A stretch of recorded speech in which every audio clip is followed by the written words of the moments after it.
তোমার নাম? আমার নাম সুপ্রিয় সরকার। রিসেন্টলি কোন চ্যাম্পিয়নশিপে তুমি এই মেডেলগুলো অর্জন করেছো?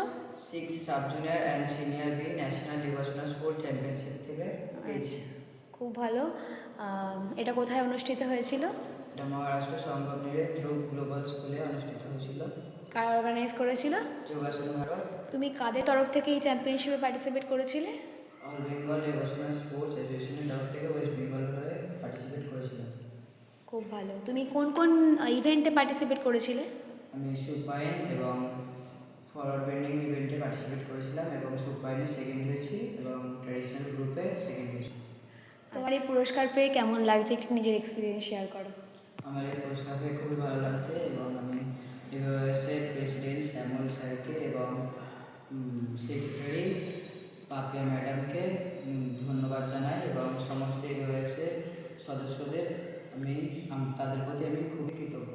এছাড়াও আমাদের ওয়েস্ট বেঙ্গলের তরফ থেকে যে মেল কোচ গেছিলো কৌশিক স্যার এবং ফিমেল কোচ কঙ্কনা ম্যাডাম এবং ম্যানেজার তপন স্যার এবং অ্যাসিস্ট্যান্ট ম্যানেজার কৌস্তব স্যারকে ধন্যবাদ জানাই এবং গোটা এবিএসএফের সদস্যদের তাদের প্রতি আমার কৃতজ্ঞ। তুমি কোথায় থাকো? আমি হুগলি জেলার হিনমটরে থাকি। আচ্ছা, কোন স্কুলে পড়ো? আমি উত্তরপাড়া মহেন্দ্র বিদ্যাপীঠে পড়ি। আর কোন ইনস্টিটিউটে প্র্যাকটিস করো? আমি কেএসজি যোগা ইনস্টিটিউটে প্র্যাকটিস করি। আচ্ছা, এটা কোথায়, হিনমটরে? আচ্ছা, অনেক ভালো লাগলো তোমার সাথে কথা বলে, ধন্যবাদ।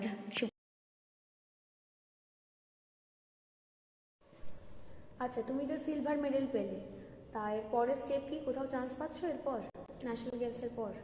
আমি এই ন্যাশনাল গেমসে সিলভার পাওয়ার ফলে খেলো ইন্ডিয়া ইউথ গেমসে চান্স পাবো।